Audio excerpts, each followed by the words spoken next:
When Anthony Bourdain died on June 8, 2018, the world lost more than just a celebrity chef. Fans mourned the loss of a man who brought the world closer together through food, travel, and fearless storytelling. Anthony wasn't just a voice for the culinary world. He was a voice for anyone who had ever felt restless, curious, or hungry for something more. But while his life looked like a dream from the outside, it was far from picture perfect. For years, Bourdain's ex-wife, Ottavia Busia Bourdain, stayed quiet about the struggles that defined their life together. But now, she's opening up about the reality of being married to a man whose brilliance was matched only by his chaos, and in this video, we'll walk you through it. You see, Anthony Bourdain's life began in Manhattan on June 25, 1956, and from the start, he was surrounded by a cocktail of intellect, culture, and a dash of chaos. His father, Pierre, was a French Catholic who spent his summers in France and worked in the classical music industry. And his mother, Gladys, was a no-nonsense editor at the New York Times. With parents like that, you'd expect Bourdain to grow up reading Proust and playing a cello, not sneaking into restaurant kitchens and slurping oysters off a fisherman's boat. Bourdain's childhood in Leonia, New Jersey, was far from the typical suburban experience. He didn't lack love or attention, but he did envy his classmates' wild, unsupervised freedom. While he was dutifully participating in Boy Scouts and probably being told to respect the French side of the family, he was quietly yearning for something more rebellious. That craving first surfaced during a family vacation to France, when young Anthony tried an oyster, and it changed everything. After graduating from Dwight Englewood School in 1973, Bourdain gave college the old college try at Vassar. But 2 years in, the allure of academia couldn't compete with the sweaty, chaotic kitchens of Provincetown, Massachusetts, where he worked in seafood joints like the Lobster Pot. The energy, grit, and cast of eccentric characters working behind the line became Bourdain's new classroom, and he decided to ditch Vassar and go all in. This decision led him to the Culinary Institute of America, where he sharpened his skills before graduating in 1978. From there, Bourdain stormed into the New York City restaurant scene, running kitchens at hotspots like Sullivan's and 1/5 Avenue. But while he could sear a steak and write a menu, his real superpower was storytelling.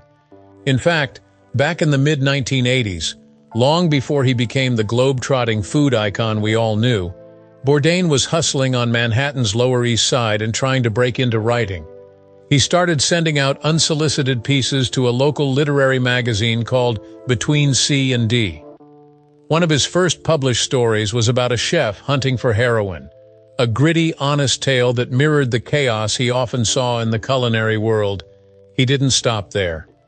In 1985, he enrolled in a writing workshop led by Gordon Lish, a legendary editor known for his tough critiques. This experience helped him hone his raw voice, but even with talent, breaking through wasn't easy. In 1990, Bourdain managed to land a small book deal with Random House after impressing one of their editors. His first novel, Bone in the Throat, hit shelves in 1995. It was a culinary murder mystery that had all the wit and sharpness you'd expect from Bourdain, but the book barely made a dent in sales. Undeterred, he funded his own book tour, pounding the pavement to promote his work. His second novel, Gone Bamboo, came out a few years later, and flopped just as hard. For most people, that might have been the end of the dream. But Bourdain wasn't most people. While the writing didn't immediately pay off, it laid the groundwork for what came next: television. His breakthrough memoir, Kitchen Confidential, published, blew the lid off the restaurant industry and catapulted him into the spotlight. Suddenly, his unique blend of brutal honesty, sarcasm, and deep respect for food and culture caught the attention of the Food Network. They offered him his first show, A Cook's Tour, which premiered in 2002. The concept was simple: travel the world, eat everything, and talk about it. The show ran for 2 seasons, but it was just the beginning. By 2005, Bourdain had found his stride with Anthony Bourdain. No reservations on the Travel Channel. This wasn't your average food show. Sure, there was plenty of eating, but it was the way Bourdain connected with people that made it special. It wasn't about fancy restaurants. It was about street food, local traditions, and the stories behind the meals. He had a knack for blending humor with profound insight, making you laugh one moment and think deeply the next. One of the show's most intense moments came in 2006, when Bourdain and his crew were filming in Beirut. What started as a typical shoot turned into a harrowing experience when the Israel-Lebanon conflict erupted. Stranded in a hotel with other expatriates, Bourdain documented the tension, the fear, and the humanity of the situation. With the help of a local fixer, whom he nicknamed Mr. Wolf, after the problem solver in Pulp Fiction, the crew was eventually evacuated by U.S. Marines. That episode wasn't just about food, it was about survival, resilience, and the unexpected ways conflict can bring people together. It earned an Emmy nomination and solidified Bourdain's reputation as a storyteller who could tackle subjects far beyond the plate. Bourdain's voice was unlike anyone else's. As Nigella Lawson once said, he had an incredibly beautiful style that could switch from poetic to hilariously vulgar in the same breath. But while Bourdain was publicly enjoying all of this success, his private life was a roller coaster. Anthony's first marriage to Nancy Putkowski started out like something straight out of a high school romance. They met at Dwight Englewood School in New Jersey, and Bourdain, captivated by Nancy's rebellious streak, followed her to Vassar College in New York. Their relationship grew stronger, and by 1985 they were married. Nancy was there for Bourdain through the tough early years of his culinary career, supporting him as he worked his way up in the kitchen world. But as Bourdain's career took off, especially after Kitchen Confidential became a hit, things began to change. The fame, the constant travel, and the spotlight all started pulling them in different directions. Nancy, who preferred a quieter, more private life, wasn't really into the growing public attention that came with Bourdain's success. Over time, the cracks in their relationship started to show, and in 2005, they divorced. Even so, Bourdain always spoke highly of Nancy and the role she played in his life. After his marriage to Nancy Putkowski ended, Anthony's life took a new turn when he met Ottavia Busia, an Italian businesswoman and mixed martial artist. The two were introduced by Bourdain's close friend, renowned chef Eric Reipert, who thought they'd be a perfect match. Despite their 22-year age difference, the chemistry between Bourdain and Ottavia was undeniable. At the time, Ottavia was managing a New York restaurant called Geisha, and their shared interest in the restaurant world quickly bonded them. Ottavia's path to the U.S. and the restaurant industry was anything but typical. Originally from a small town in Italy, she had been studying to become a dentist before a change of heart led her to leave for the U.S. with just $300 in her pocket.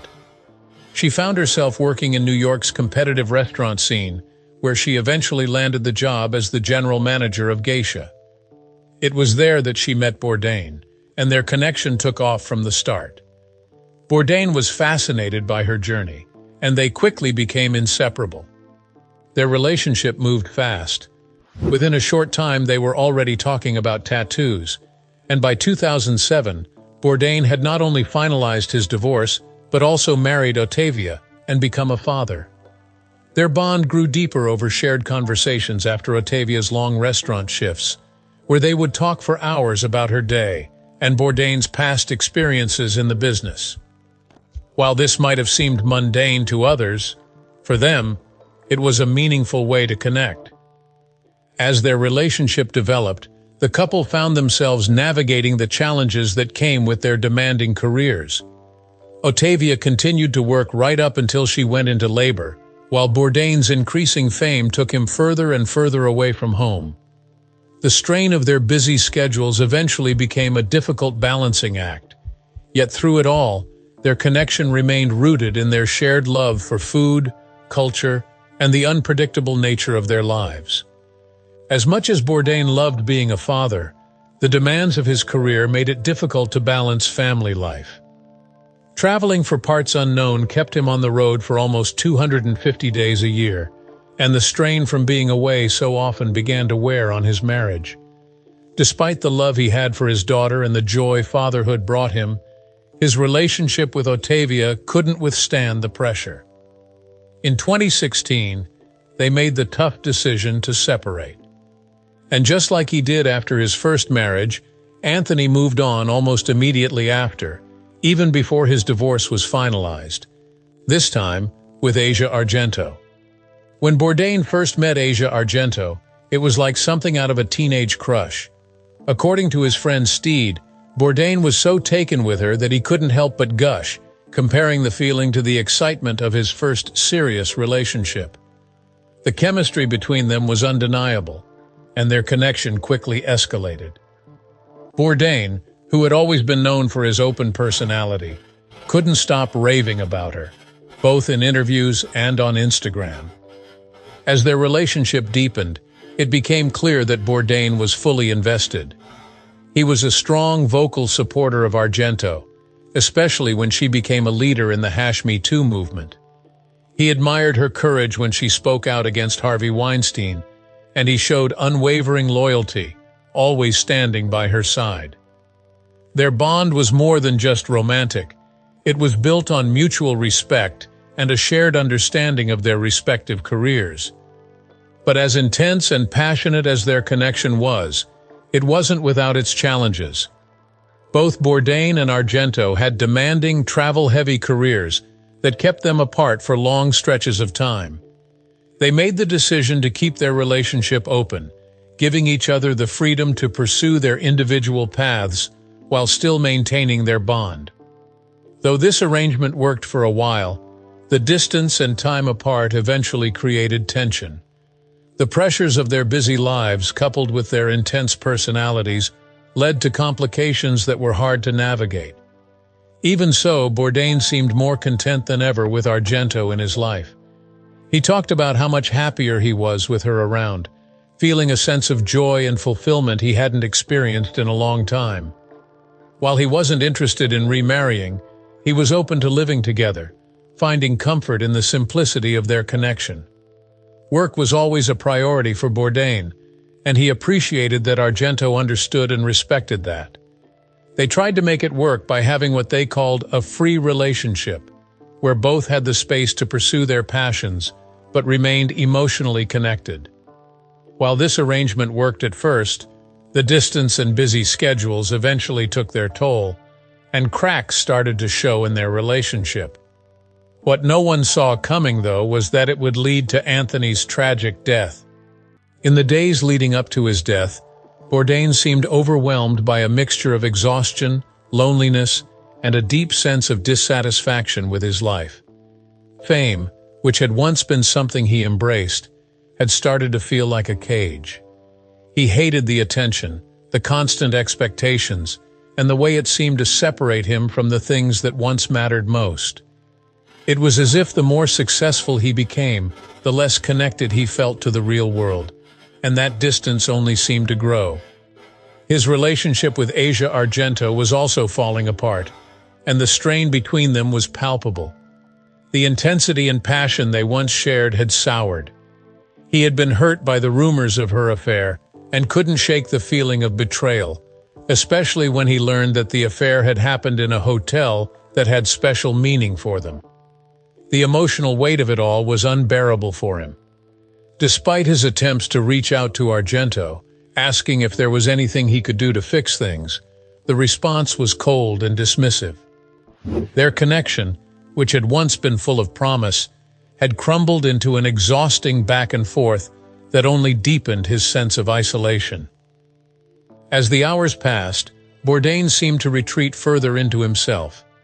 The emotional toll of his personal struggles, compounded by the pressures of his career, took a devastating toll. He was left grappling with feelings of emptiness and abandonment, and despite his attempts to find a way through, there was no escape from the overwhelming sadness that clouded his final days. On June 8, 2018, the world was rocked by the sudden and shocking death of Anthony Bourdain.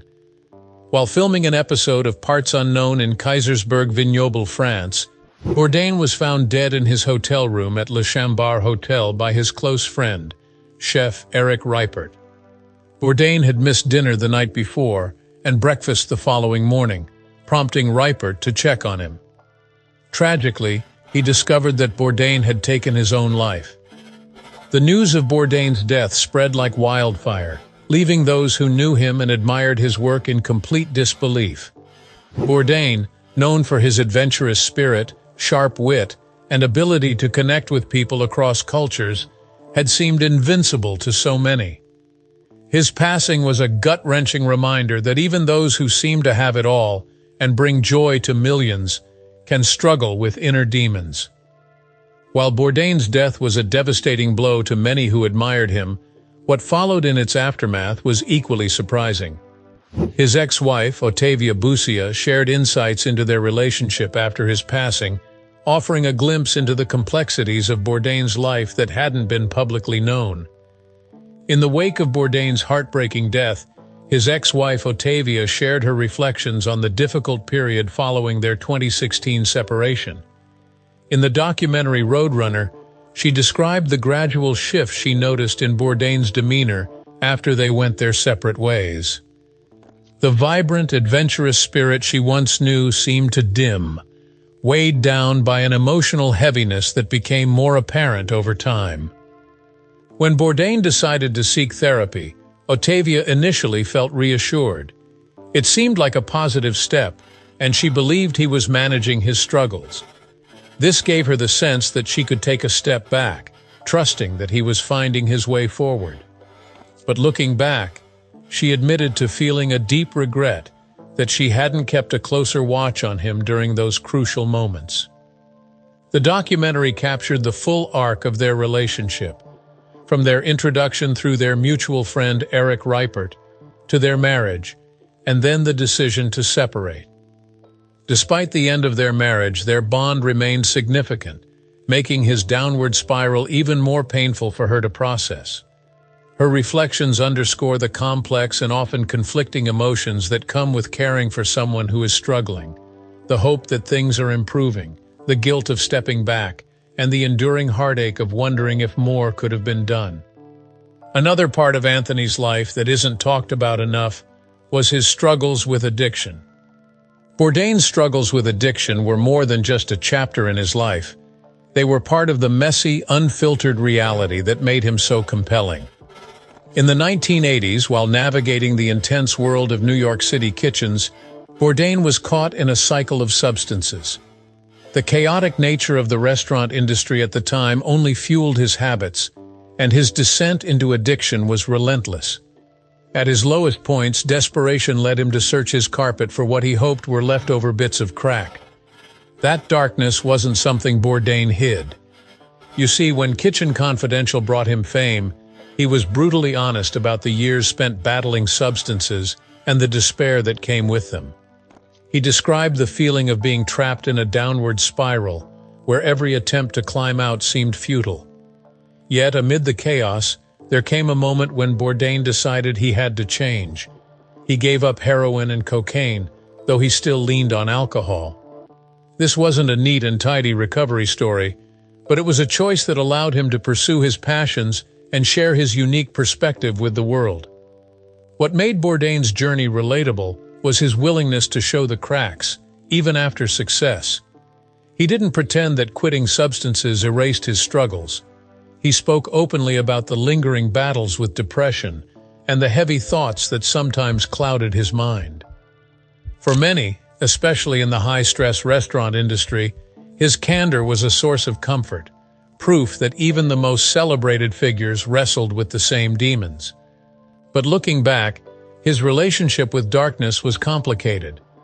References to mortality and suicide were scattered throughout his writing and interviews, not in a sensational way, but as if he were always in conversation with his own pain. These weren't just passing thoughts, they hinted at a struggle that never truly went away. It's hard to dismiss the idea that his final act was a culmination of battles he'd been fighting for most of his life.